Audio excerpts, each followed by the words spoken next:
3월 4일 목요일입니다. 신명기 11장 미제 살인사건이라는 주제로 말씀을 나누겠습니다. 먼저 기도로 시작하신 후 성경을 1회에서 3회 읽기 바랍니다. 꾸준한 영성훈련은 당신의 인생을 변화시킵니다. 말씀 다 묵상하셨습니까? 첫 번째, 미제 살인사건 1절입니다.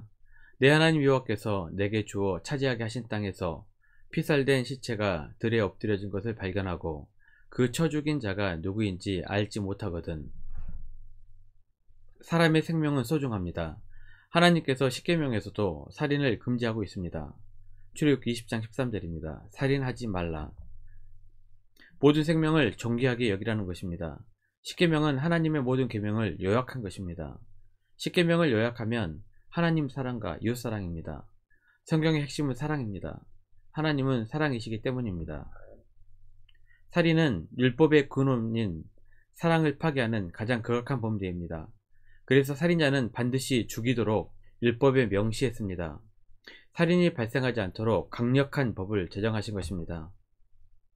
신명기 19장에서 묵상한 도피성의 목적도 우발적인 살인범을 개인의 복수로부터 보호하고 그 생명을 살려주는 데 있습니다. 피해 보복을 막고 또 다른 살인을 막기 위함이었습니다. 미제 살인사건에 대한 규례는 도피성 규례와 짝을 이루어 살인을 경계하시는 하나님의 분명한 뜻을 보여주는 말씀입니다. 범인을 알지 못한 채 살해된 시신을 발견한 경우 어떻게 처리를 해야 하는지 규례를 정해 주셨습니다. 이를 통해 피 흘림을 막으시려는 하나님의 확고한 의지를 확인하게 됩니다. 2절입니다. 너희의 장로들과 재판장들은 나가서 그 피살된 곳의 사방에 있는 성읍의 원근을 잴 것이요. 미제 살인사건에 대한 책임과 해결의 주체가 누구인지 주목해야 합니다. 바로 장로들과 재판장들입니다. 장로는 각 성읍 공동체의 주요 결정에 참여하는 어른입니다. 재판장은 모세의 장인 이드로가 조언해서 세웠던 천부장, 백부장, 50부장 같은 지도자들을 말합니다. 미제로 남은 살인사건의 해결을 위해 공동체의 지도자들이 가장 앞장서야 합니다. 범인이 잡히지 않았으니 아무도 책임이 없다고 하지 말라는 것입니다.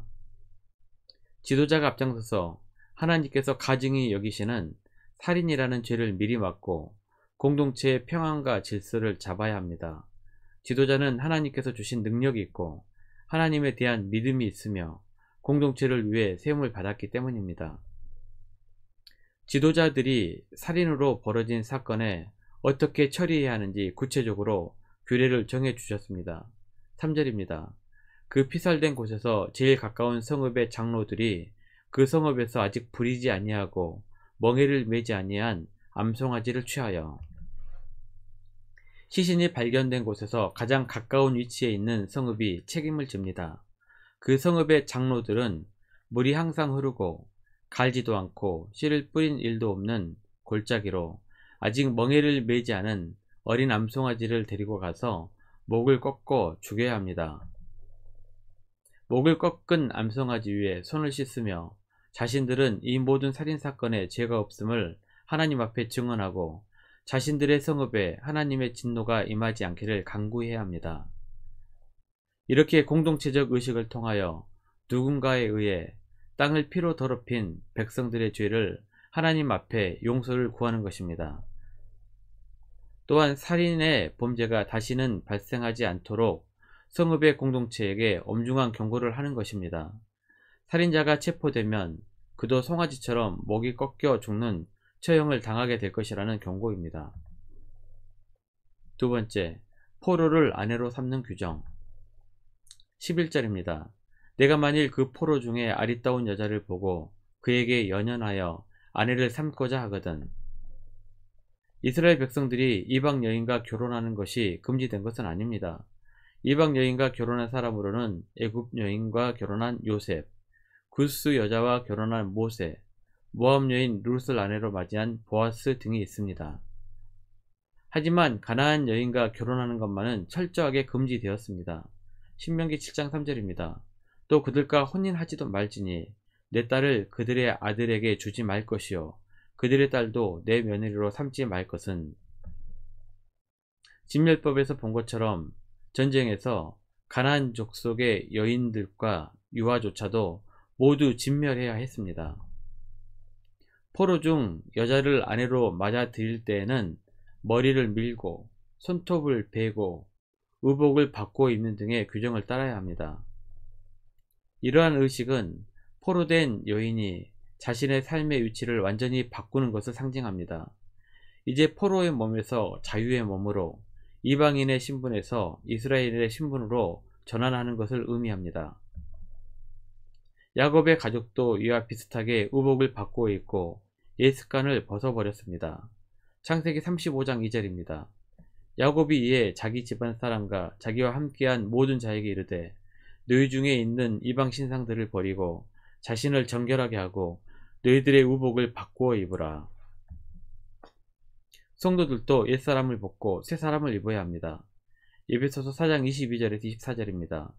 너희는 유혹의 욕심을 따라 썩어져 가는 구습을 따르는 옛사람을 벗어버리고 오직 너희의 심령이 새롭게 되어 하나님을 따라 의와 진리의 거룩함으로 지으심을 받은 새 사람을 입으라.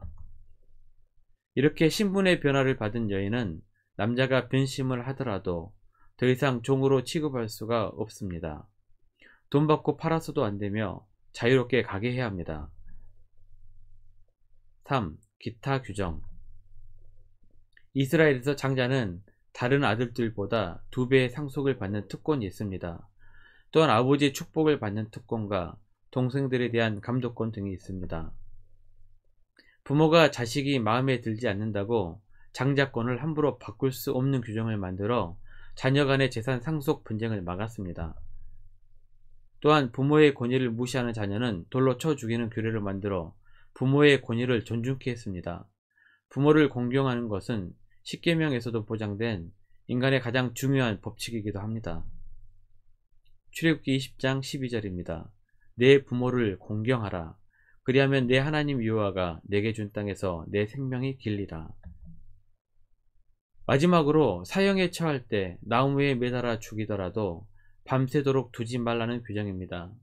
나무에 달리는 것은 치욕스러울 뿐만 아니라 저주받은 것으로 여겨졌기 때문입니다.